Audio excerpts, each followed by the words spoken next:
Are we all set? We should be all set. Great, thank you.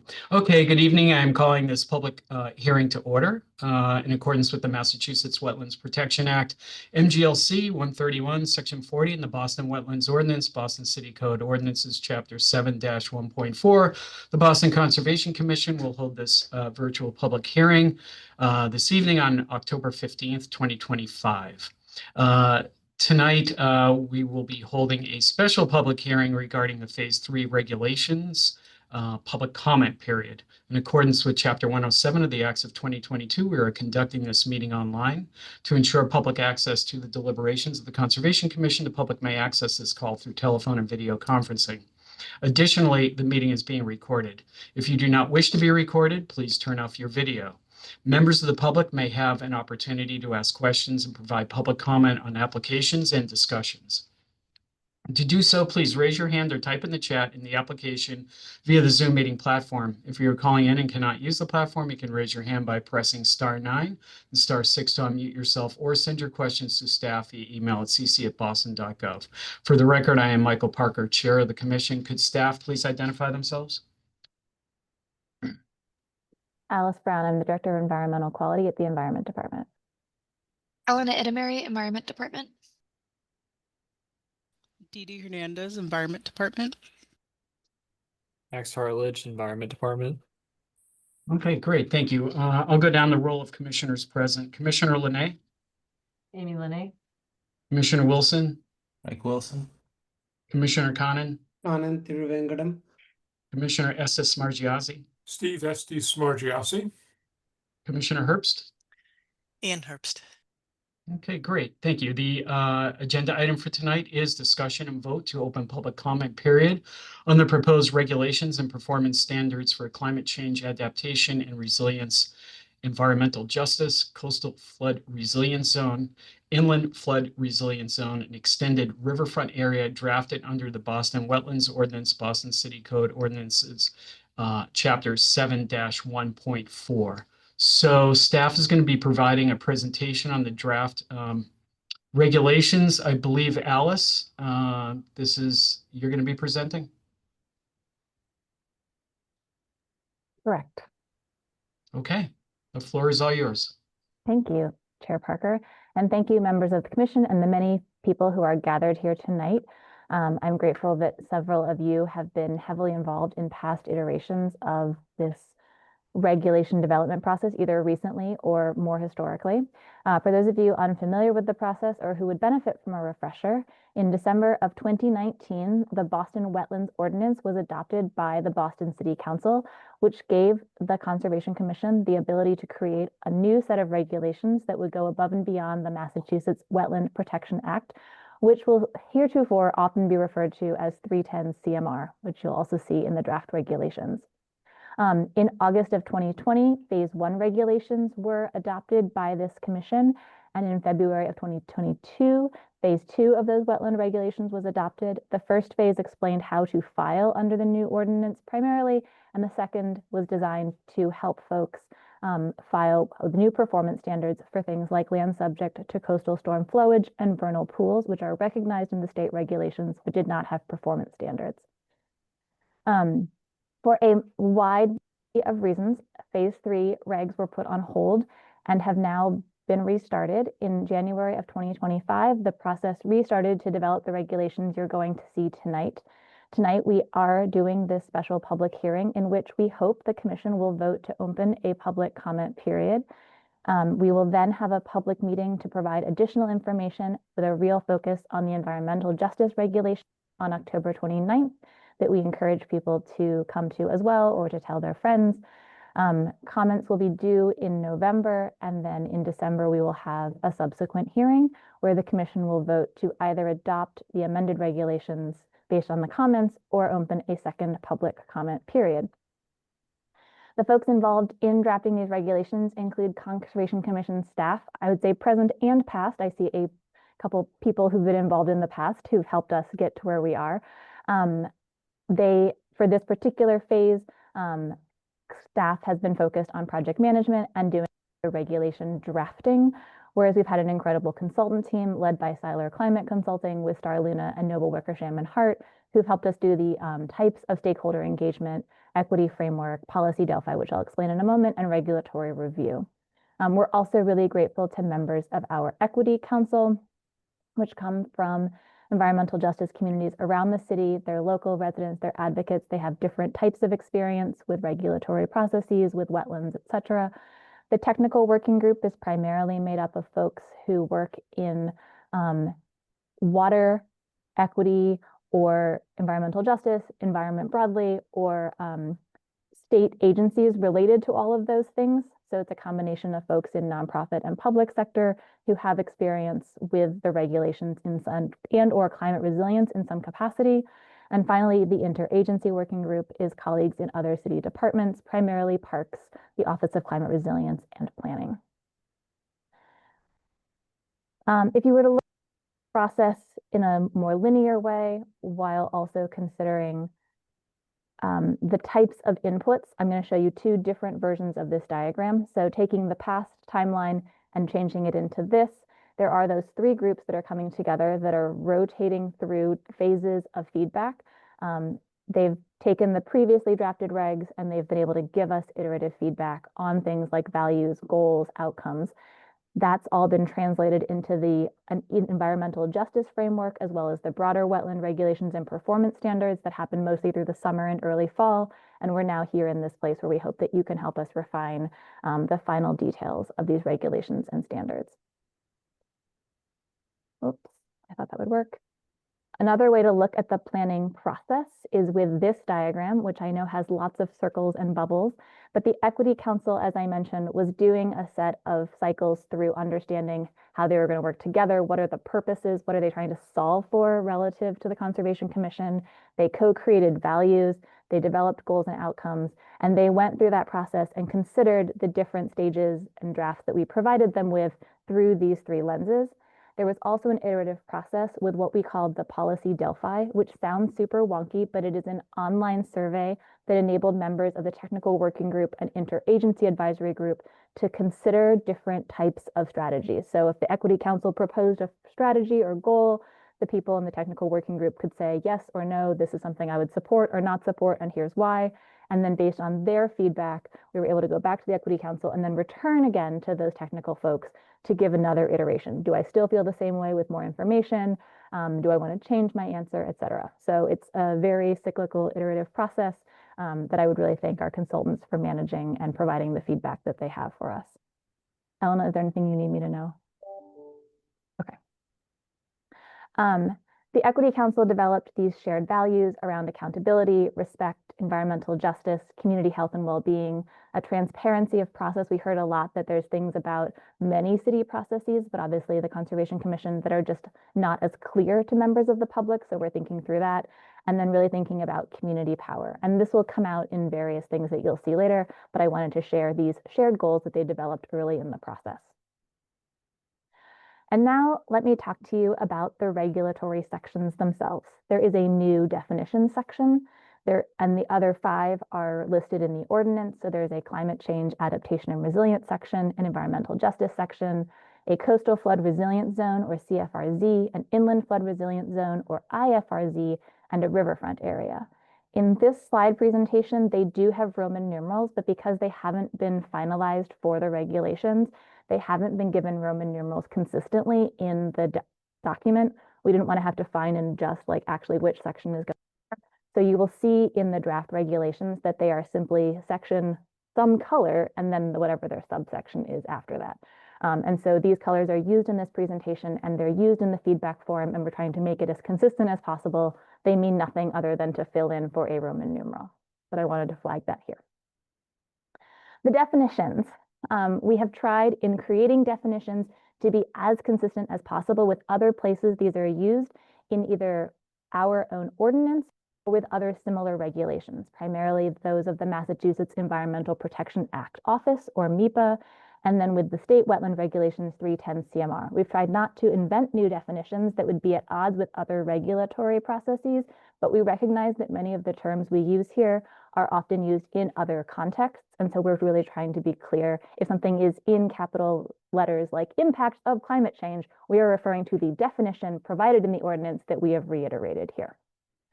Some examples of those definitions are actually all the definitions are listed here. We define things like adaptation and resilience. We define an environmental burden and an environmental justice population. There are 3 types of trees depending on their diameter at breast height, which is a standard measure used by arborists. We refer to the climate resiliency checklist. I would prefer it to be resilience, but the official term is resiliency, and we've updated it to say that it's the planning department that is operating it. We define freeboard, which is sort of a distance above flooding, a extreme weather event, green infrastructure. I mentioned the impacts of climate change, impervious surfaces, improved public ways, and it will appear in various iterations, invasive species, and finally, stormwater management system. I wish John Sullivan was here to tell me what he thought of that definition. I'm sure he will comment later. The first section of Real Substance is the climate change adaptation and resilience section. Again, the impacts of climate change are outlined for the next 50 years. We'll see things like extreme heat. We'll see changes in water and storms based on the timing, frequency, and intensity of precipitation. We'll also see a frequency of storm events and extreme weather events, and then the frequency, intensity, and duration of droughts. These are all things that we will see sort of at face value, and then there will be ripple effects along it for how those different things, or those things in combination, affect wetlands. Overall, we want to look at how these changes to a site in a project application contribute to the resilience of wetland resource areas.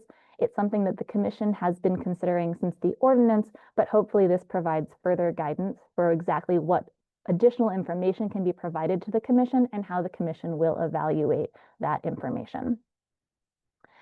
When you read through the sections, it starts with a preamble, as they all do. The change resilience standards describe what to include in the NOI, or notice of intent, how you should describe climate resilience measures, and then specific considerations. If you're on the coast, what are considerations for sea level rise? What are considerations for extreme precipitation, extreme heat, and vegetation for each project that is coming through before the Commission? We also ask specifically about alignment with city planning documents, particularly those produced by the Office of Climate Resilience, or previous versions you might have heard of Climate Ready Boston. And we also want to understand how work in land subject to coastal storm flowage and the coastal flood and inland flood resilient zones are part of larger adaptation measures. Also, the ordinance references enabling recreation, and so as an important co-benefit of many climate resilience solutions, we want to ensure that that is a piece of it. The climate resiliency checklist is something that is organized by the Boston Planning Department under Article 37. We recognize that there are non-building projects that may not be relevant to the climate resilience checklist, but projects of all sizes should fill out the relevant sections, and the Commission staff will provide additional guidance on that. The last 2 sections are pretty straightforward about compliance and the effective date. In particular, I want to highlight items B7 and B8.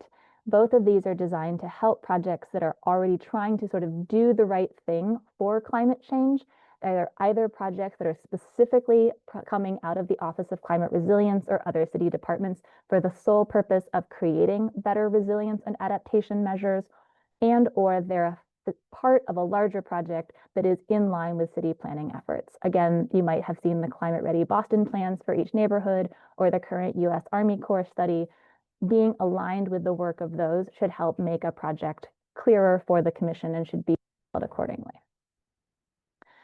The next section is on environmental justice. The ordinance directed the Commission staff to create guidance on climate equity and environmental justice. Again, this is where the Equity Council provided the most input. The goal here is to ensure that the EJ communities are appropriately protected, informed, and empowered to be decision makers. Like I said, there was a tremendous amount of feedback that went into both the work of the Equity Council and the work through the Policy Delphi with the other 2 groups to outline specific goals for community outreach and engagement so that more people would be aware of projects. There was specific work around equity-centered processes and procedures so that we're considering how people are finding out about things, how they're engaged throughout the process, and how we're communicating to them. Decision-making and outcomes, giving them a voice, and then finally evaluation and monitoring. These items that are summarized here also appear in the preamble of this section. If you were to read through the section, you would of course come first to the preamble and then applicability, There are filing requirements for most projects. Those filing requirements require that applicants create a project site map that identifies EJ populations within 1 mile. I'll talk about that in a second. Description of those EJ populations based on demographic characteristics, as well as recognizing languages other than English that are spoken by populations there, and then consider the effects of the project on EJ populations. There are additional public engagement requirements for projects that are of a certain scale, but have not, for various reasons, gone through other public processes that would give the public a voice in shaping the project. Those then require additional public outreach, including outreach to community-based organizations and Native American tribes, modeled in part after MIPA requirements.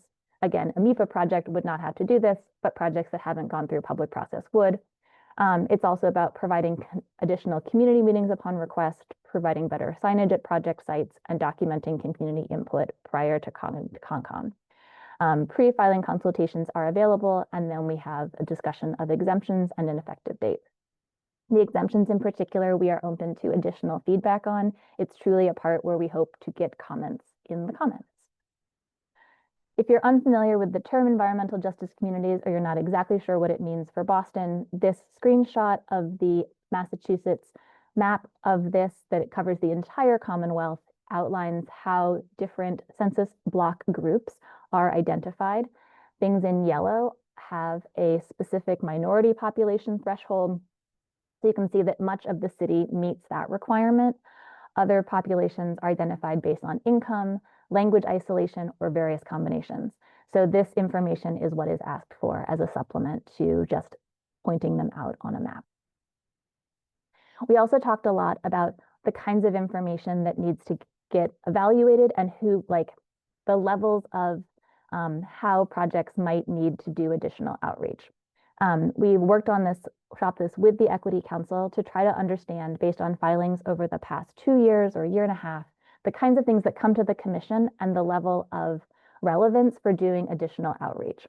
So what we called minimal impact NOI, this is not a technical term, includes many maintenance and research type projects that we believe can be decided by the commission while considering EJ regulations, but don't require any kind of additional outreach for them. Projects that have gone through a community process already, whether that's a city process like Article 80, a state process like MIPA, something like a park design, whether that's at the city parks level or DCR, any of these processes, presumably there's been a public outreach time, and we want to learn about it in the filing so we can share that with any people who weren't following along, who are part of EJ communities who are tapping into the process, but we're not asking that they do any additional public engagement. We're trusting that that's been completed. However, there are projects that we consider relatively significant, but that have not been through a public process for various reasons, and those are the ones where we're asking for additional public outreach at the outset of the project. The next section is the Coastal Flood Resilient Zone. We want this to integrate with CFROD, which is the zoning overlay district created by the planning department. We also want to ensure that it is aligned with the Boston Water and Sewer Commission and our colleagues at the Office of Climate Resilience. We want to be sure it's aligned with state work, including a lot of work that's being led by the Office of Coastal Zone Management and the Department of Conservation and Recreation, the State Parks Department. Ideally, this would lead to an increase in pervious surfaces, expansion of green infrastructure, and in areas where you might not think about coastal flooding, but you might need to be preparing for coastal flooding in the event that actual detailed along the coast work is not completed in time, these considerations should be included. This section, unsurprisingly, has a preamble. It also has, as will the next 2 sections as well, these definitions, critical characteristics, and boundaries.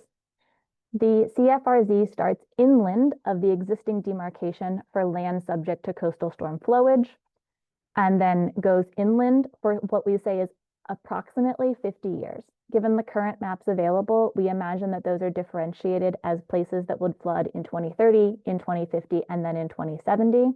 The Commission has the opportunity to assess these boundaries every 5 years or less, depending on new mapping that becomes available. As I mentioned, we have 3 zones that we've demarcated, and we have decided that it will be co-terminus with the boundaries of the Coastal Flood Resilience Overlay District. This is a really important distinction to make, and we'll talk more about that on the map in a moment.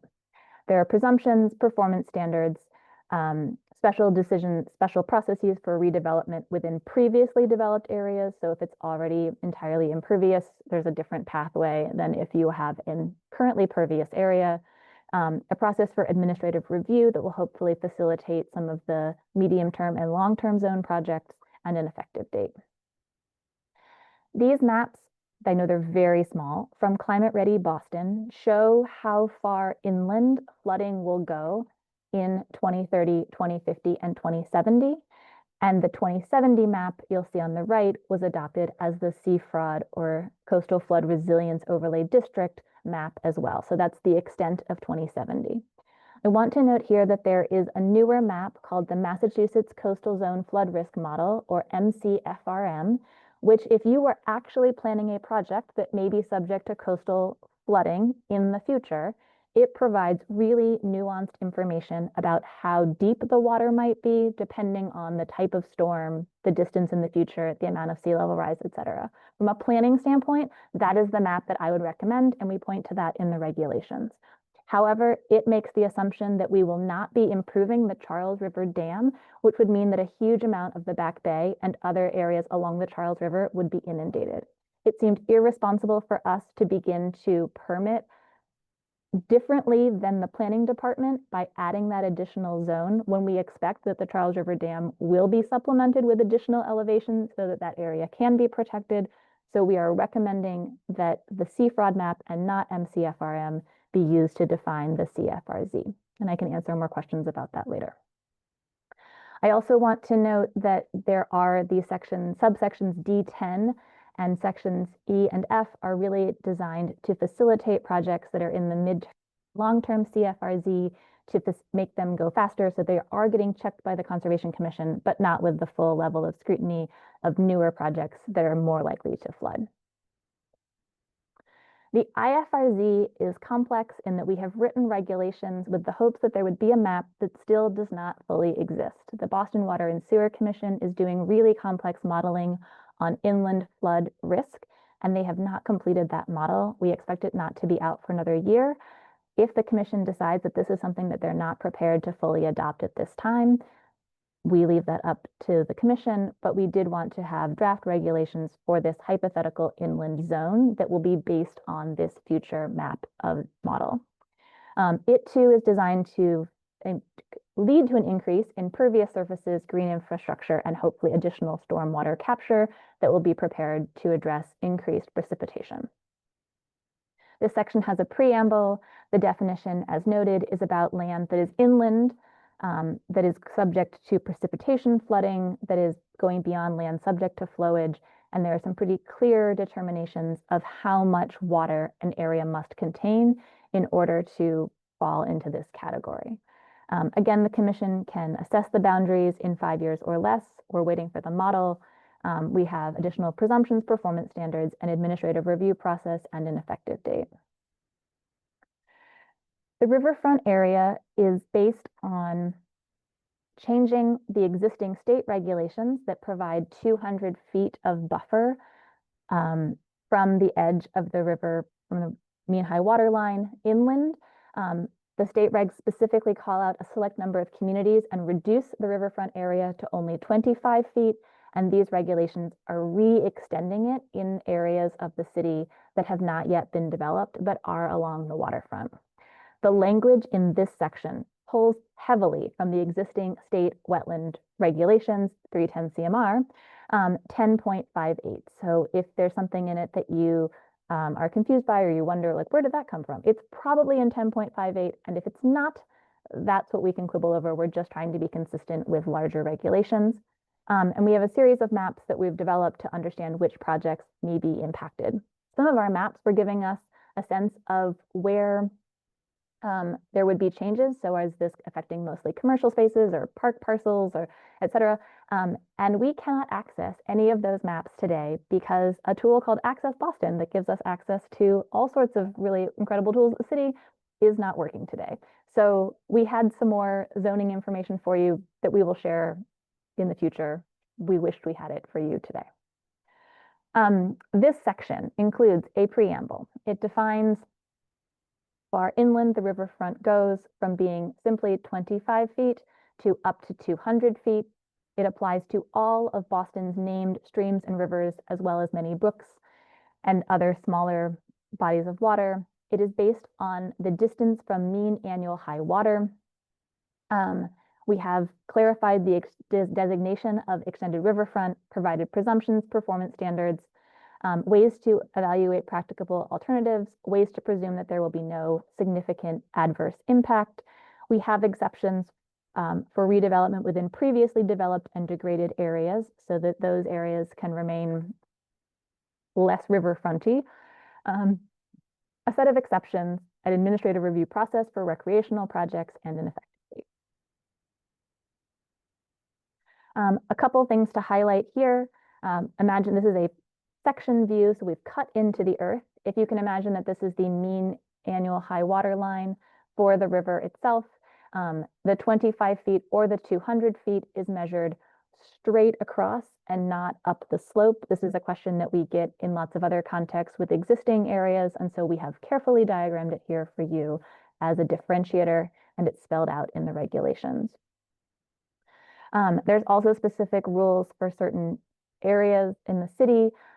If a river or stream goes into a culvert for more than 200 feet, rather than trying to figure out which bubbly overlap of riverfront there is, it simply terminates at either end of the culvert.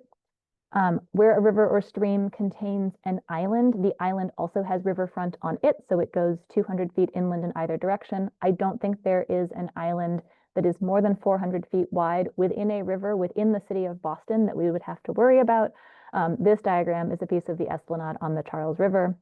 And then the last special case is a set of things related to the map of coastal rivers. There's an official map that says this is the mouth of coastal river line for each of the major rivers in Boston, the Neponset, the Charles, and the Mystic. And so at the line, the riverfront ends at that place. Again, this is the riverfront up to the Charles River Dam, which is the mouth of river line for the Charles. Next up, we tried to clarify the distance. We are still working to finalize where the waterfront, the extra 25 feet, sits, if it's within the 200 feet, but at a specific distance. So that is something we are continuing to work through. But in general, we now are acknowledging the riverfront in 200 feet. The buffer to bank, the buffer to the riverbank, is 100 feet that is the same thing. They don't extend one beyond the other. Where there is an improved public right-of-way, we measure that distance from the river's edge, get a perpendicular angle straight out.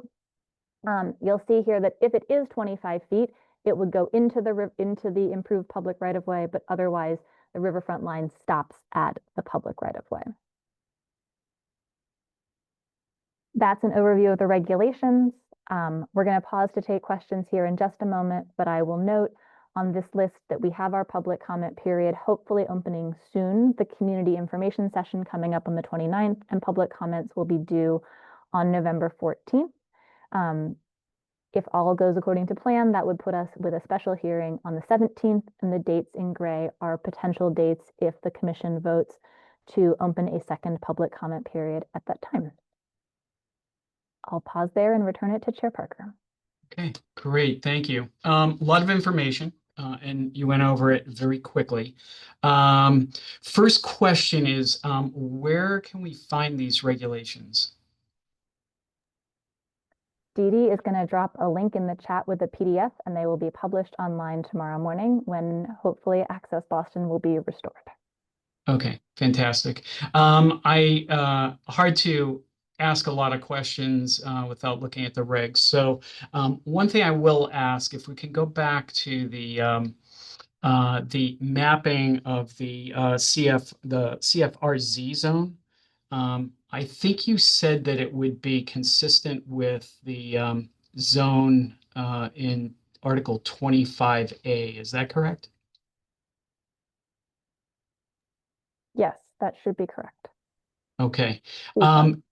You mentioned, I think it was the Massachusetts model as well. So I think you said your thought process was we should be consistent with the planning department as opposed to outside sources. Correct. The MCFRM has details because it's a newer model. It's a more complex model. for reasons I'm not going to elaborate for an hour here, but there's a lot of benefit to it if you are planning an actual project to understand water depths and types of risk. But in order to be consistent with other permitting processes, we thought it best. It has very few changes from the 2070 model, just a few little along the edge, but there's a big change in that it would cover a lot of the back bay. And so rather than having something that doesn't apply to CFROD, but suddenly applies to us because it assumes that the dam is overtopped, then we decided to be consistent with CFROD so that our permitting would be consistent citywide. Okay, understood. But there's also the option for the Conservation Commission to assess the delineation within 5 years or every 5 years. So how would that play into keeping it consistent with the CFROD? What's the thought process there? I think if CFROD is updated, the commission should vote on whether or not they want to continue to remain in lockstep with CFROD. But do we have the discretion to, based on available information, to delineate differently than the CFROD? Absolutely. Okay. Our recommendation is to start aligned with CFROD, and if there are reasons to change, the commission can make that determination down the road. Okay. Okay, I think I'll let other commissioners take a crack at this, and obviously the next meeting will be more robust and will provide comments. So actually, Elena, did you have anything you wanted to say about this before we go to commissioners?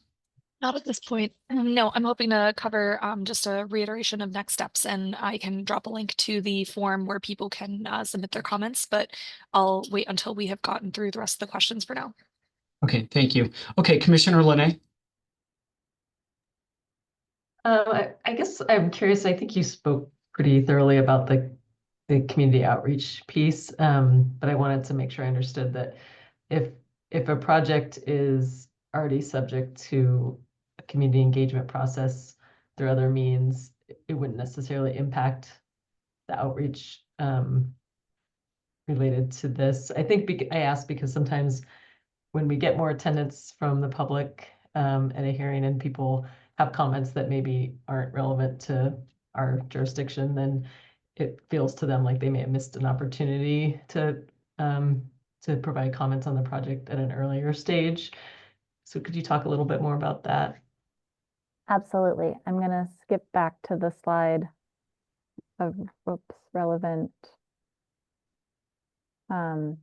So I will also note that one thing that came out of this sort of iterative process in the policy Delphi was a question of whether private development should be scrutinized differently than public projects, public versus private projects. And I think this diagram tries to convey that it isn't about the applicant being public or private. It's really a question of whether there's been public processes that makes the difference. So the goal here is that if, say, the Parks Department has done a public process, that there's no need to do any additional public process other than simply file with the commission and have that hearing. It is our hope in guidance that we're going to provide along with this, that if you have a contact list of people who've already been engaged, that you can let them know that you're at this next chapter, this is where we are, we're hoping to get this permitted. So people who are coming to the hearing may already know about the project, that they've been following along and they can be engaged. And that people who haven't found out about it can also just go to the project website, because that's also like clear in the filing. More information is here in this place. And so we can direct people to learn more about the project then and be really clear that decisions about this whole list of things that aren't relative to the commission have already been decided through this other public process, and we can point to it clearly.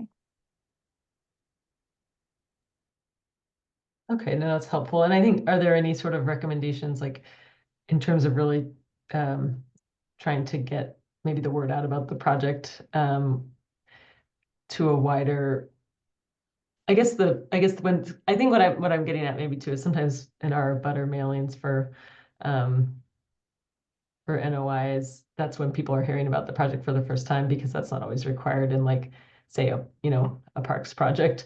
And I just wonder if there would be then recommendations to do that earlier on as part of a community outreach process to ensure that people are hearing about it in that earlier stage. It's just a thought. You don't have to answer that, but I wonder if that would actually help just with that outreach piece. We've thought a lot about it, and I guess there's two layers here. So one is just thinking about EJ populations, which we want most projects to do, and then there's the people who haven't gone through the process, any process yet. The guidelines for that we're going to put out will hopefully be useful for many types of projects. One of the things we recognize is that abutters notices only reach owners, and many projects are surrounded by renters who would like to learn more. So for the projects that have had no community outreach, we are proposing to have a sign that's put up even before you would put up a DEP file number that has some basic information and contact so that you can get sort of the information that would be in an NOI available before the meeting, and people can learn basic things about the project. That guidance, though, will be out there for any. So any project could then post similar information, and maybe aspects of the sign could be adopted by more projects around the city as a tool. Yeah, no, that's great. No, I think it's it's helpful for me to hear this too, just always looking for ways that we can do better on outreach. So thank you. Okay, thank you. And Alice, to put a finer point on that, when you talk about project signage, are we talking about something like the ZBA notices you'll see on a house that is filed for a variance with the Zoning Board of Appeals? I think we're imagining like a poster board size sign that will eventually have a DEP file number on it as well. But at the beginning, basically says a project has filed with, and the language is even in the draft regs, you'll see that this project is filed for a notice of intent. We want to do these things. These wetland resources are impacted. But if you want to learn more about the project, here's a website. And I think for that won't be required for projects for certain projects, but we recommend it as a best practice for any applicant. Okay, understood. Before I go on, I just want to, I realize we have some people from the public here who may not have been to a Concom hearing before. So what we do is we take comments from commissioners first, then we go to the public. As I explained earlier, if you would like to provide public comment, please raise your hand or type in the chat in the application via the Zoom meeting platform. If you're calling in and cannot access the platform, you can raise your hand by pressing *9 and *6 to unmute yourself, or send your questions to staff via email at cc@boston.gov. Commissioner Wilson? Yeah, no, thanks. Yeah, Alice, for this presentation. This is like made it fairly digestible given the amount of work that you guys have put into it, and framed it really well, I think, in terms of the sort of big issues that people should, sort of focus their attention on and stuff like that. I guess, yeah, so very much appreciate all the efforts. One thing that I just kind of wanted to, and having not read the draft stuff, in terms of applicability, I know we were talking about sort of like not like exactly low level versus high level review, but just that there's maybe two different pathways where it's like, okay, this is a triple decker renovation, what's the extent of impact, some relative calculation versus like, no, we're transforming a city block. I guess for some of these things that, depending especially where that city block is, this could increase the number of people you're trying to communicate with and how that's going to happen. I was just curious, sort of how that might, how you guys are thinking about it applying. Sorry, which part of the applying are you asking here?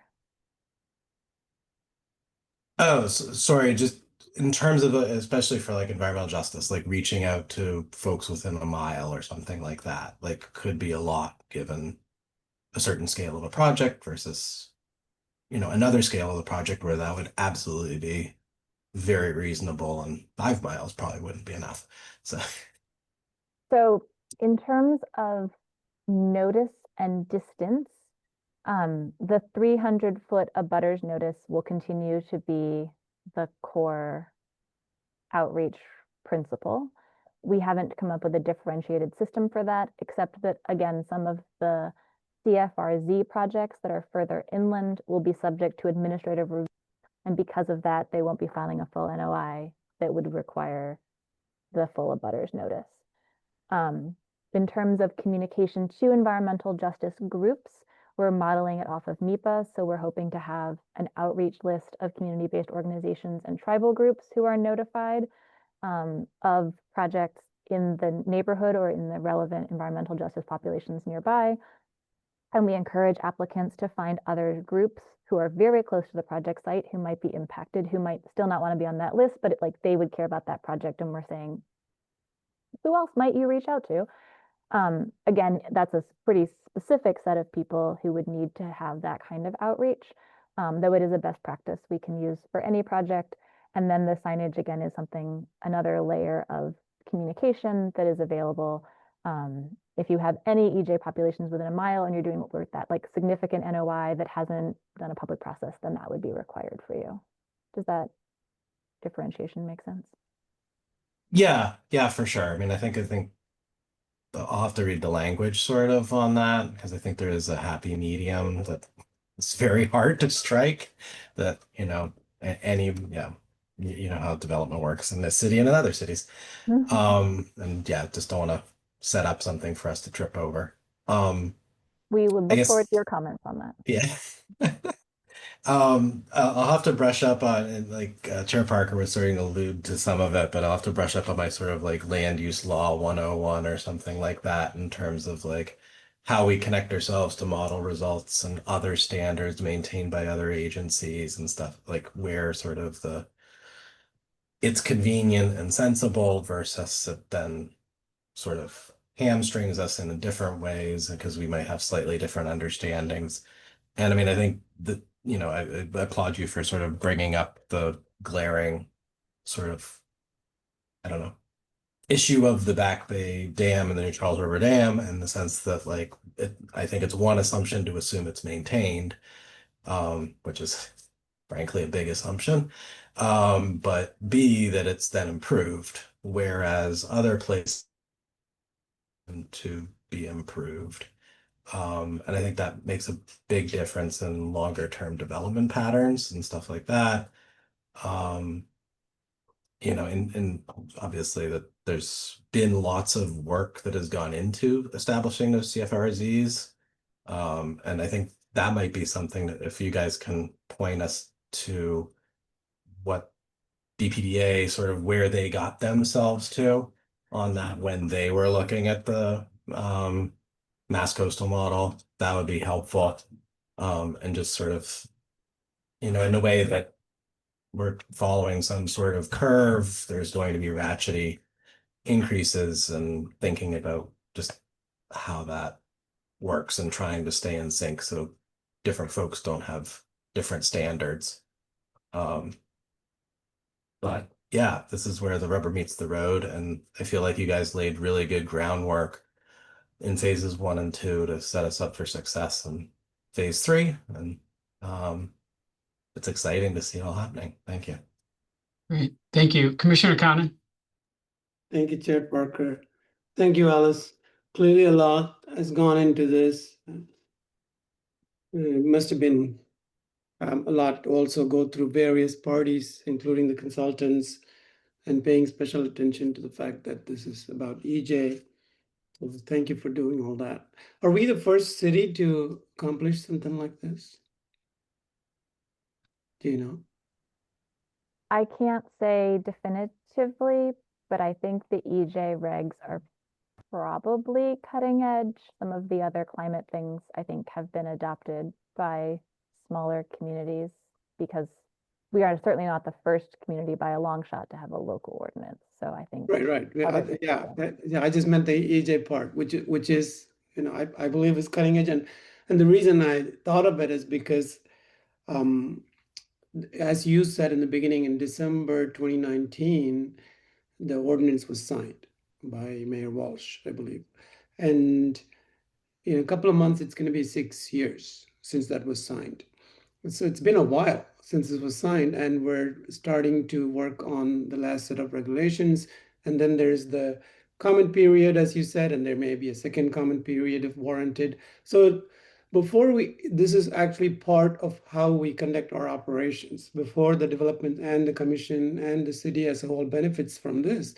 It's well over 6 years since, it'll be well over 6 years since the ordinance was signed. So one of the reasons perhaps was, I'm just guessing here, that this kind of cutting edge works is hard. Without going into a lot of detail, could you say what lesson can be learned from this? I can't find a different word for it, delay. I think one delay was simply a change in staffing. So there was a pause when there was no conservation commissioner or conservation agent at all. And then a new one was hired who didn't have an assistant. And then the assistant was hired, and then I was hired. And so it took many stages to get to a place where we had the staff capacity to take it back up. So I think 2 years of the delay is simply like people change jobs and life happens, and that's a real challenge. I think the other 4 is probably a reflection of, or another, like the first year was probably just focused on the other regs. So maybe there's 3 years of real challenges in there. But yeah, it takes work, and I'm really grateful that we had the Tyler and Star Luna teams to help us think through these processes. I don't know that everyone is equipped to have these conversations, or to, you know, even kind of form the multilingual equity council that we worked with, to be able to provide translated materials and have like live simultaneous interpretation at all of the 6 or 7 meetings we had with them. You know, there was a real, like, it took an extra oomph. We also started out hybrid and discovered that to really build the trust we needed, we had to meet in person. So then that was a factor. So I see. Thank you. Yeah, appreciate it. Let's not, Commissioner Conan, let's not forget the 150 or so hearings that we conduct every year that staff has to prepare for. So Right, yeah, keeping them busy. Yes, good point, Chair Parker. So I appreciate all that insight. It is helpful to know that this is a reality when we try to develop these regulations, and as well meaning as they are, it takes time to bring them into effect. So I appreciate the insight there. On the definitions, I don't know if I saw mitigation in there. Is that something you'd consider adding? I think it may be that mitigation doesn't appear as a technical term in the rest of the regs, and that's why there's not a definition upfront, but we can absolutely find if it's used, and if we have a consistent definition, we can add that. Thank you, appreciate that. So you said 50 years starting when?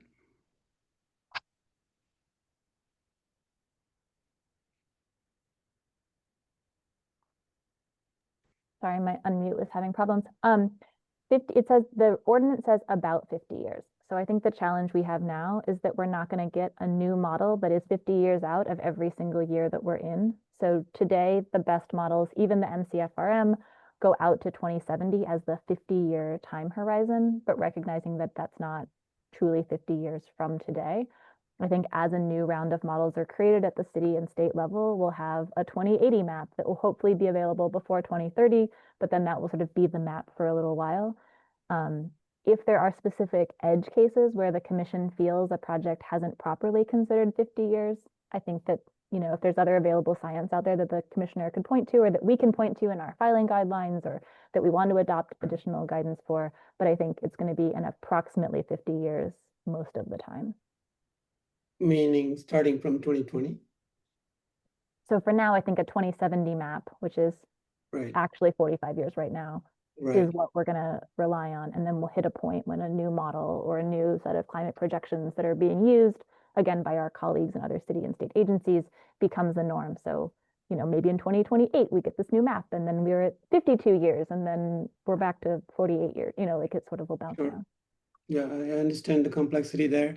I guess we have to recognize that we're saying 45 years. When buildings come up for discussion, they may have a design life of 50 years or longer. So we may not be able to look at their full design life when we're giving advice or guidance on the development there. So that to the extent that we can stay up to date, which may be the biggest challenge here, because climate change is a change and it's a constant change, to be adapting to it constantly is going to be our challenge here. But thanks for that. And in terms of impacts, I mean, obviously after reading the draft, we're probably going to have a longer discussion, so we can keep this very brief. In terms of impacts, I feel like there are compound impacts that we should consider. Sometimes there'll be rainfall and coastal storm surge at the same time, which means that if somebody's trying to pump water out, there may not be a place for them to pump it out too. And so shouldn't that be one of the considerations as well under impacts? I think compound issues are absolutely important to consider, and that's why the NOI will need to consider each of these things. Some projects may not need to consider sea level rise if they're in an inland area where it's not going to be relevant. But I think if you are on a coastal area and you're not considering how sea level rise and extreme precipitation fit together, that would be a flag that the commission could raise in the NOI review process. Yeah, on that point, I also think the ordinance allows us to consider cumulative impacts, which I think is another word for compound. Cumulative impacts. Yeah, thank you, Chair Parker. So I had something about externalities and impacts from externalities, say like we have EJ population here. Now people, this is sort of like a people-centric regulation is how I'm seeing this. As displacement happens, then the EJ population itself is getting displaced. That's not something that the commission has any control over, but how does it respond? Because if the EJ population has been displaced in an extreme case, then what do? It doesn't matter, we just move right ahead without this part of the regulation. It's an extreme case for sure. Maybe I can bring it up another time when we're discussing this in more detail. But as people are getting displaced, since this is about people, I wonder how that will impact how we do outreach and how we do engagement. Just something. If you have a response, I'll take it. Otherwise, I'll move on to my next few questions. I'm not sure I have a formal response in how the commission will address a form of a displaced population.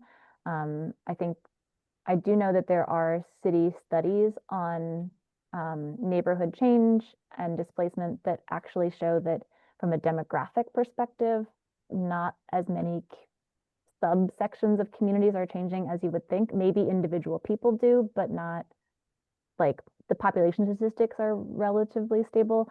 So I can't go into any more detail on that. I don't know enough to say, but to the extent that it's relevant, I think we also want to think about how environmental justice populations are not only impacted in where they live, but also like the spaces they have access to.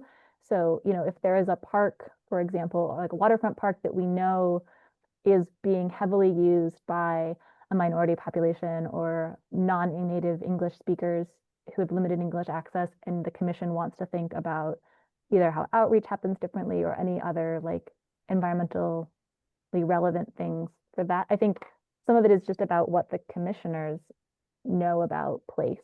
All of you are Boston residents, all of you are out experiencing these places firsthand. So I think there's nuance that you can bring as the individuals you are, but I'm not sure that we can provide further regulatory guidance at this time. Thank you. I think maybe I'll just go to my last question here. You mentioned the state regulation 1058, right? That was with reference to riverfront area, I think. So one of the reasons we did this local wetlands ordinance is to add stringency to the regulations. When we take from the state, are we sort of taking it as is, or are we adding any more teeth to it or additional substance to it? One of the biggest things we're doing here is we're extending the distance. So in Boston today, riverfront is only 25 feet, and we are absorbing a significant new resource area by extending it to 200 feet. So in that way alone, we are much stricter than the state, or than what the state says, because the state says Boston shall only be 25 feet, and we are saying, nope, we're going to go back to 200 feet. What is required in that 200 feet is mostly consistent with the state. But again, it's layered on with other aspects of our local ordinance. It's layered on with environmental justice considerations. It's layered on with additional climate considerations. So in that way, there are some additions to the riverfront language itself where there's small deviations from 10.58, but I think the bigger change is that it's all part of both a geographic expansion and the other layers in other parts of this phase 3 regulation. Great. Thank you, Alice. That's all the questions I have. Thank you, and thanks, Chair Parker. Okay, thank you. Commissioner Estes Margiassi. So I have a couple of questions and looking forward to reading the material in some detail. I'll make one observation in response to your somewhat defensive response to a 6-year time to get this out the door. I've been working on some federal regulations that I started on in 2004, and they'll be in effect in a couple more years. So you're doing pretty well.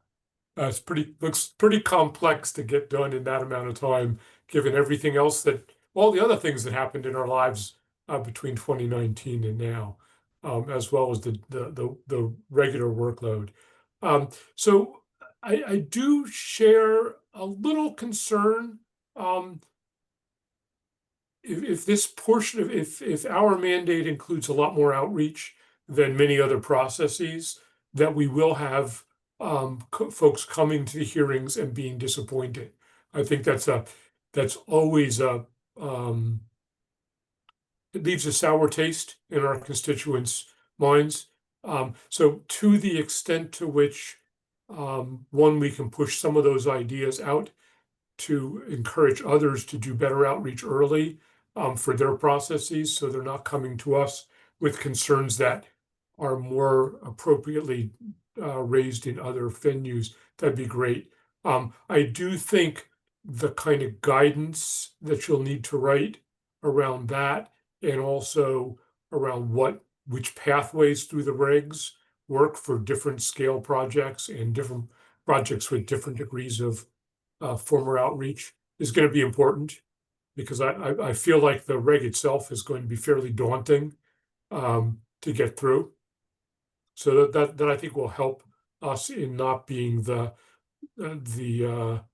agency at the end that says, no, you can't talk about that. That's always a bad look and a bad feel on both sides of the table. When I work on federal regulations, I'm often advocating for a better evaluation of the level of effort necessary to comply. And I'm wondering to what extent you've thought about how much more we're layering on with some of these requirements beyond what people are seeing already. That's a great question, Steve. I think the largest projects have already done 90% of this work in order to get through the largerness. Like Right. they've been through Article 80, et cetera, so that the largest projects have done so much of this that they're just maybe pulling from some other filings, and then they're scanning through and they're saying these 3 more things need to get completed. The very smallest projects, I think we're trying to make it so that a lot of this, like, you're doing borings, you're maintaining a pier, like we want this to be smoother in that, like that should just also be pretty smooth, like do a little bit of climate checking of yourself and then you're good to go. I think it's the middle projects where, again, we're looking for feedback from the commission, from folks who are doing this kind of work now, to say, what is that level of effort? And then to also consider like the level of effort versus the larger benefits. We've definitely been, we were asked once about the 300-foot notice of abutters rule by a community group that was trying to plant trees in a pretty dense area. And I guess I recognize that that is a definite cost to get those abutters notices out, but they seemed really not to want their neighbors to know that they were planting trees. And I'm like, I would like you to tell your neighbors, and I would want you to tell your neighbors that you're planting trees. So I think there's this balance of, you know, which of these things do you not want to? Do you not want to plan for climate change? Do you not want to consider the needs of people who are part of environmental justice communities and may have an unfair burden of climate change impacts already? Like, there's there is definitely more to do, but I think it's pretty commendable, the kinds of things we're preparing for. That's helpful. You may find it worthwhile. I think that you had a very nice slide with the kind of comparison of different projects along a couple different axes. It may be worthwhile for some of the public conversation, building that out a little bit with some more concrete examples that would help people sort out, are these projects off on the left? Or are they more on the right? And then some more conversation about what the delta is for those in the middle. Yeah, we would absolutely love feedback in the public comment period on this. I see in the chat people are asking about the slides. I think we can post the slides in addition to the meeting recording, and people can provide feedback. Like I said, all of the things here, we've taken out all the identifying specific information from these individual projects, but they are all representative projects from the last 18 months. Yeah, thank you. Great, thank you. Just want to, I don't see any hands up, so just want to let the public know if you do want to make a public comment, feel free to raise your hand now and we'll take you in order. Commissioner Herbst? Thank you. Thank you, Alice, for the presentation. This is helpful. I'm not going to try and ask questions now, having not actually seen the regulations.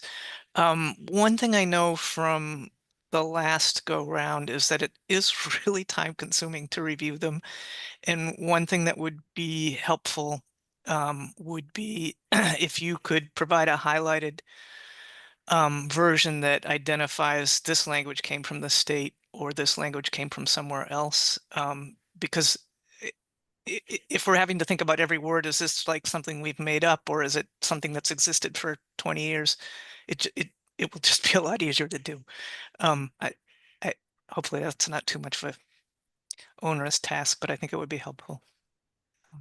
Note, Anne, that having served on the technical working group, you have seen something very similar to the final draft, and we've incorporated 80% of your edits. We are still considering how to respond to the last two, so you should have seen it before. Like, you have some access to it. And I will note that the riverfront section largely draws from 310 CMR. Other things are from drafts that we have inherited that I cannot give you the origin for. And that's totally fine. If you know things are from 310 CMR. And where we reference 310 CMR, we have links to it, but that's like, I can't give you a more annotated version than that short summary.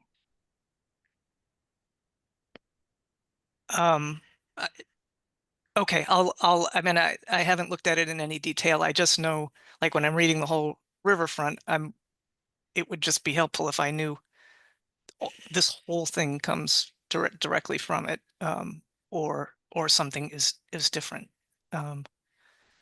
So if that's possible, if it's already there, that's fine. But it just would be helpful. I don't have anything else now. Thank you.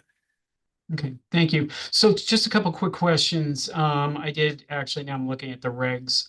So just to clarify, the 200-foot riverfront area extends to all riverfront area in the city, right? Okay. Did we, how are we resolving the waterfront area issue? There you go. That's the slide I wanted to see. So the ordinance designates the 25-foot waterfront area as starting at the edge of the resource area, which the riverfront area is a resource area. So looking at this, are we looking at a 200-foot riverfront area with additional 25 feet waterfront area? This is truly something we would like your input on, because at some point it feels a little absurd to say the waterfront is 200 feet inland of the riverbank and then is an additional 25 feet, but is the literal definition of what the ordinance says. So if we want to find a way to say, actually, the waterfront extends past buffer to bank as opposed to the edge of the 200-foot riverfront, I think, you know, that's definitely a discussion and feedback we would like, because it seems if the commission says, yes, let's go 225 feet in with the waterfront, we are fully supportive. And if you say we want to make it overlap with the riverfront and just extend beyond buffer to bank, that's also, we look to your guidance. You're fully supportive, but you're on record as saying that's absurd. So. I mean, it's Not what we get only- when I we're just out in the mean that- field. I'm not debating that at all. It does seem absurd. So I guess the problem that we have, and when I look through the regs, obviously I'll be looking for this, is what's prescribed in the ordinance. And I read you the definition of the waterfront area in the ordinance. We can't change by regulation. We'd have to change the ordinance. So maybe we should be, this is a great exercise to see if we can pick out anything in the ordinance that is a likely candidate for change. And this one pops up at me. Just a very quick question.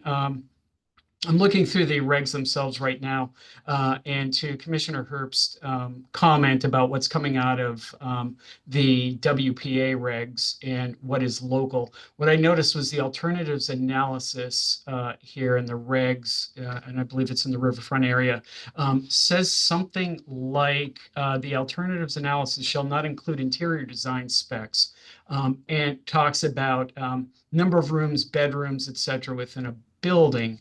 So the only comment I would have there, just want to put this in your head, is that an alternatives analysis, let's say, of a housing development, it seems to me would need to talk about the interior unit count because of the way that they have to configure it. We've had this issue over by Mothers Brook and Canterbury Brook, with projects that have had to reconfigure and change units and things like that. So I'm not sure if that works. It's something I picked out, but I'm sure there'll be others. Okay, so Elena, after listening to all that, did you have anything else? I did not have anything to add at this point, but I'm happy to help with the order of hands raised if that is helpful. No, I think I have it. I think first hand here is Ms. Baxter from East Boston.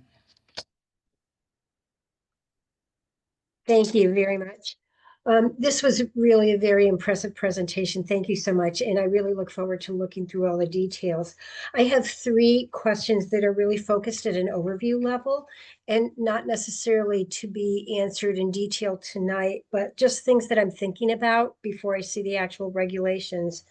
The first one is regarding currently permitted projects. And I think about that in terms of the comments that have already been made in terms of delay. And it takes a long time to do good work like you've done. And we have projects in flow that have gone through the commission, but they're going to take years in many cases to be executed. And my thought is there some way, again, not necessarily to be answered for tonight, but to think about, it would be great to think about how can what we know now, because climate change is so dynamic, how can we ensure that these projects don't get grandfathered when in fact they should be considered for work. And I have 2 other questions, so I'm just going to read through them. So that's the one question. The other question is regarding also, it's a practical question on what I consider to be empowering the commission, which is for me a process review.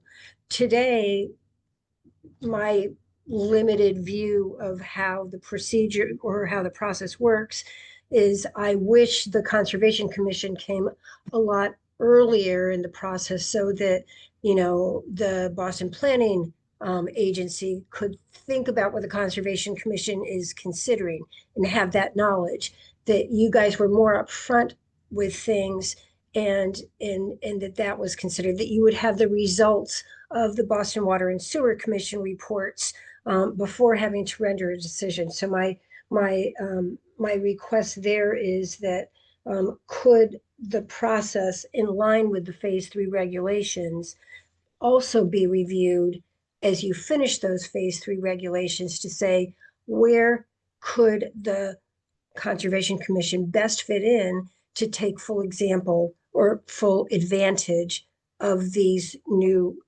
regulations. And then the last one that I have is very tactical regarding the OOC. When all is said and done, it would be great for this phase to also update the standard order of conditions so that once again, as projects come in, everything that you've done, all this hard work that you've done is fully vetted as a requirement for each and every project that comes through. So that's my list of 3 questions. Thank you so much. Okay, great. Thank you. Okay, next hand is Mr. Moreno from Oh, Rosendale. and Chair Parker, apologies. I think Alana Feaster had included a question in the chat and had maybe had her hand up earlier regarding the 200-foot expanded riverfront analysis. Okay. Thank you, Yes. Ellen. Thank you. So I did want to just get clarity, and Allison team, this was a really great presentation, and thank you for it. But in the presentation, I believe I saw something that said that the expanded riverfront is going from 25 feet up to 200 feet. Is that giving discretion, or are we saying that we're proposing going just strictly from the 25 feet to the 200 feet expanded riverfront area? I just want to understand whether there's discretion in there, or we're proposing to make that change in the riverfront expansion. Yeah. So the proposal is that in general, like the Alana, because I've had other conversations about this, I'm going to like take one step back and say 90% of the regs that I've reviewed, both drafts of this, state regs, et cetera, go through like all the rules, and then they say, here are all the exceptions to the rules. And so this is similarly saying the riverfront is going out 200 feet, and then we're backing up to the, if there's an impervious surface on an improved public roadway, that becomes the boundary.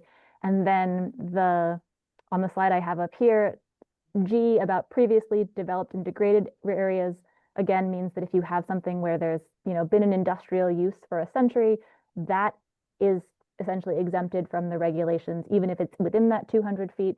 So you sort of like inch the riverfront back depending on the particular project. So that overall, the zone looks like it's going, like you start 100 feet, you map it so that you come inland or come closer to the water, depending on roads and other infrastructure. And then specific projects can also be effectively exempt from going through the full process because they fall into these other categories. Where there's existing pervious surfaces, where there's vegetation, particularly a native non-invasive vegetation, and there's not a roadway, like that 200 feet is absolutely there. That's like what the tool is there for.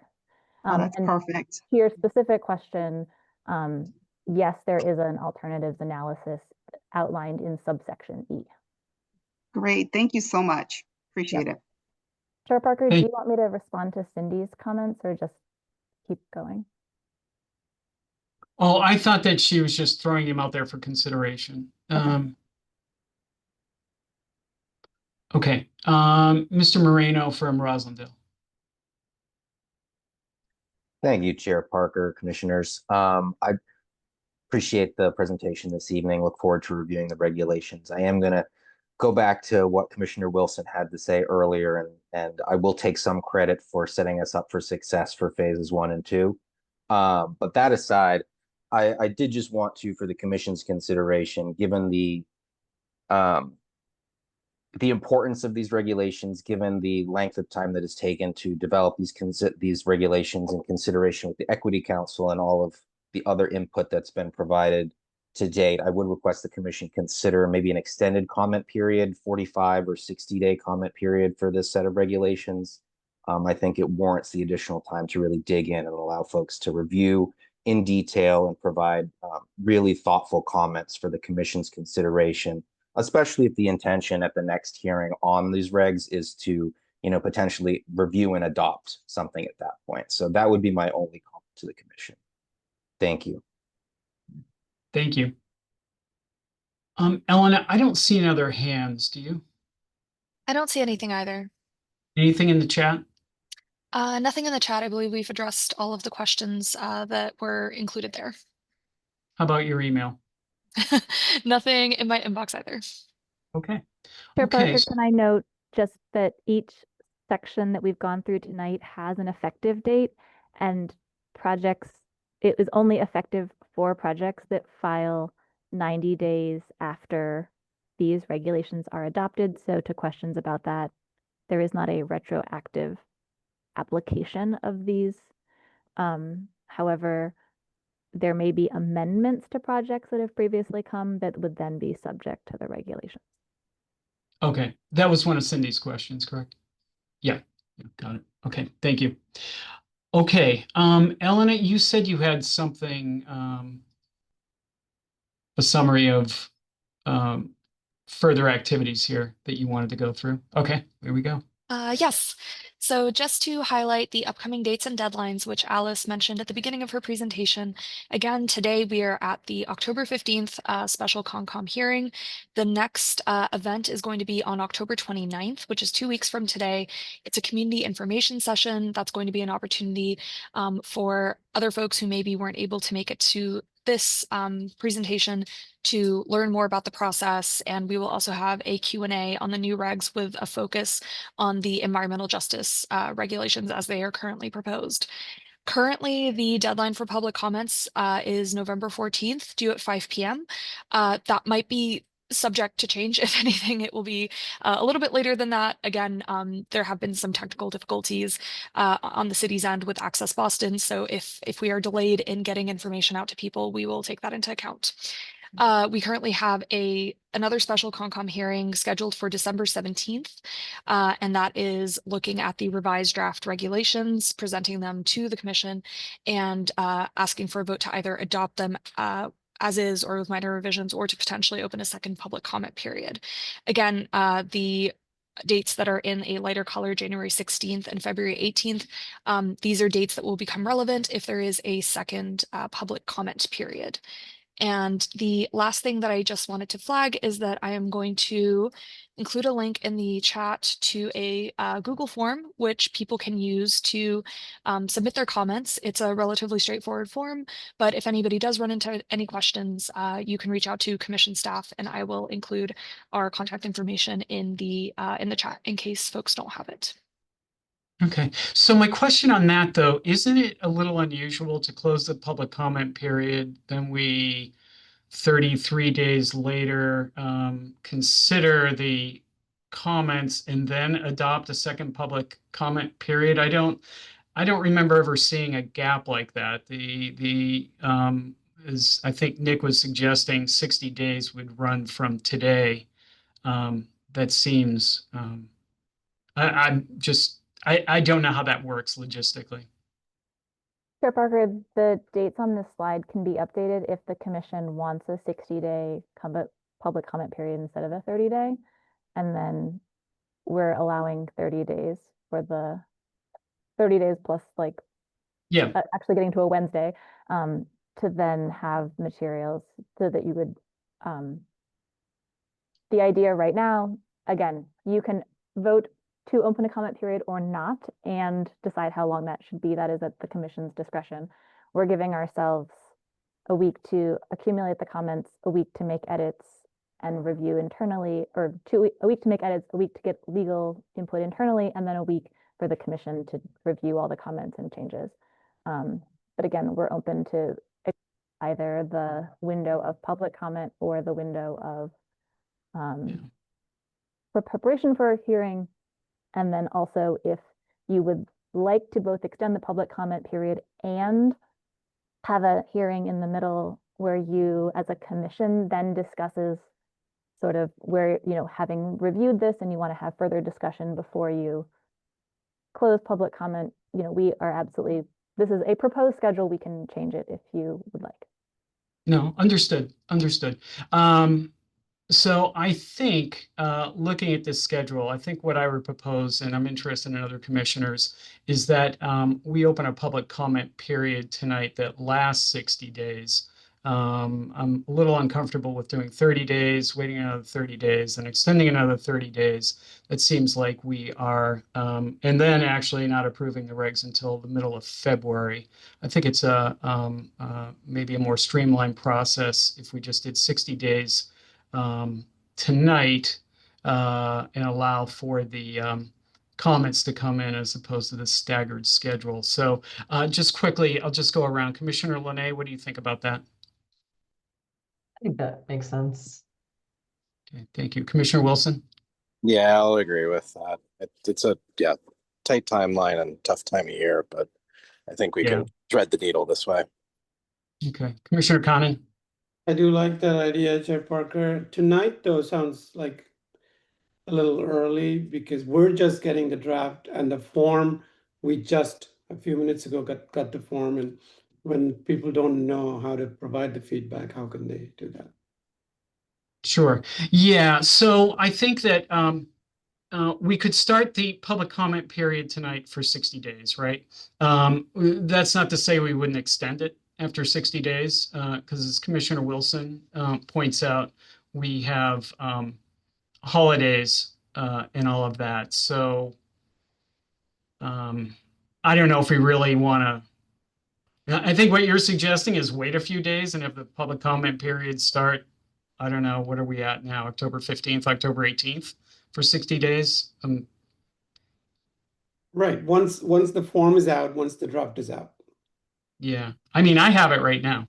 I think it is out. So, I mean, just to keep it simple, maybe we just, it's a thought, but yeah. Chair Parker, oh, apologies. Yeah, Commissioner S.S. Margiazzi. I say my only concern, I'd like the idea of a 60-day comment period. I thought part of the intention of the possibly reopening was if the comments received result in moderately substantial changes to the draft reg, that you might want to receive comments on the changes subsequent to getting the draft reg. So I'm open to 60 days now, but I'm also cognizant that if there are substantial changes, we may want to open a second comment period to ensure that the public's aware of those changes and gets a chance to comment on them. Yeah, that's a great point. That's what we did last time. We ended up extending another 30 days, I believe, to consider the revised draft regulations. And I'm not particularly worried, 6 years after the ordinance was passed with adding another 30 or 60 days onto the calendar if we get the job done right and the public feels like they had input. Yeah. Yeah. Okay. I just feel like, as you're alluding to, that going through this process takes longer. The comment period takes longer than you may be optimistically hoping for. So, I mean, there is a lot here. I do think the 60 days now makes sense. Commissioner Herbst, what are you thinking? I think, yeah, I think the 60 days makes sense. I do know last time, I think we did at least 2 comment periods and had multiple commission meetings. I guess I'm a little not sure. Do you want commissioners to follow the same process of filling out the form, or how are you? Or are you wanting us to wait till a public meeting for feedback? I think there's going to be a lot, so I'm just trying to understand how you're thinking about it. We tried to match the timeline to the previous process. I think the difference in the previous process is that something was brought to the commission during a regular hearing, and the commission asked that there be a special hearing to better go through things. So we did not take it to a regular hearing in that sense.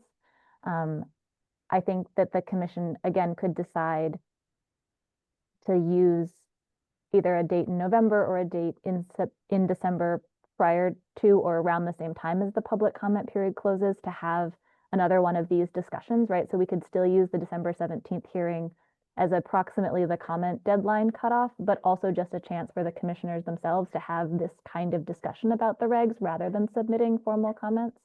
So we could, keep the meeting, but use it differently. I'm open to whatever you think would work best for you. I think there is value in the commissioners having a discussion, and you can tell us what would be best for setting that up. The info session is really designed to be info session-y and EJ focused, so I think it would be a special hearing of this commission at your discretion or preference. Okay. Commissioner Herbst, to your point, I mean, anything that any one of us, if I'm trying to think this through. I mean, we are subject to the open meeting law. So it feels like good practice would be if we submitted a written comment, which would be helpful to staff to prepare. And I believe we did this at the last set of hearings. If you submit a written comment, then you also publicly should state what your written comment was. It should be readily available to the public, right? So I think we'd have to do both. That's fine. I guess I didn't. I think I would assume commissioners are going to have a lot of comments, and it seems not helpful for us to wait 60 days to give them to you. Exactly. So maybe it's written and we summarize them or just report them at a meeting. Is that what you're? Yeah, I think that's what we did last time. I think Okay, I we don't remember. submitted comments, and then at the meeting, each one of us quickly went over what our comments were. Okay. Yeah. Okay, sorry. I don't remember how that all worked. That's what we did. But I mean, again, your comments, and I guess that's another question for staff is, are you keeping a compendium so, the public can see comments as they're coming in? We won't have a live compendium, but certainly everything gathered by the close of the public comment period will be listed out and this is what was done last time. There was a list of all the comments. So again, if someone wrote like a 7-page letter, but there were 6 paragraphs that were really this is the comment, that then there was a response, either that there was a change made as a result of this comment or clarification around it, or sort of a no response. And so I think in that way, even if a commissioner submitted a written comment, it would be included in that as a matter of public record. There wouldn't, yeah. Okay. In fact, all of the previous comments are available as a matter of public record on the Developing Regs website that's been linked in the chat.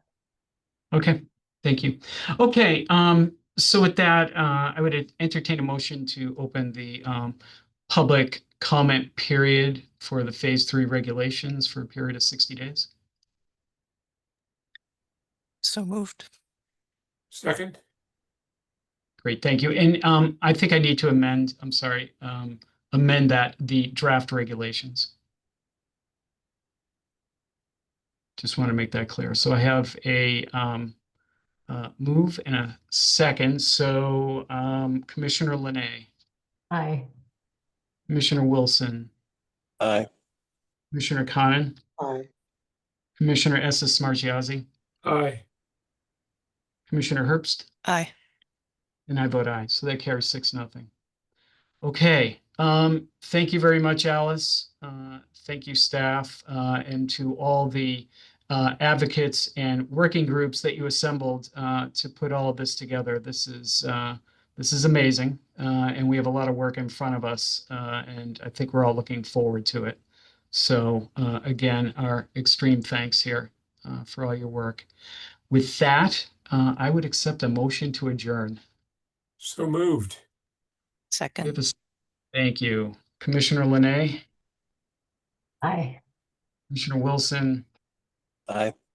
Commissioner Conan. Aye. Commissioner Estes Margiazzi. Aye. Commissioner Herbst. Aye. And I vote aye. Okay, thank you. Good night. Thank you. Thanks, Thank you. everyone. So-